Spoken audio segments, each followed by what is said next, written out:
Let's talk about the dream gap. What's that? It's the gap that comes between girls and their full potential. You see, starting at age 5, girls stop believing they can be presidents, scientists, astronauts, big thinkers, engineers, CEOs, and the list goes on. Why? Because what else are we going to believe when by age 7, we're more likely to think that boys are smarter than us? That's ridiculous. When we are 3 times less likely To be given a science-related toy. That's sad. and when our parents are twice as likely to Google, is my son gifted? Then is my daughter gifted? That's not cool.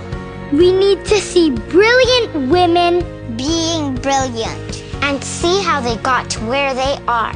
To imagine ourselves doing what they do. But we can't do it alone. Moms, dads, brothers, and bosses. We need all of you to help.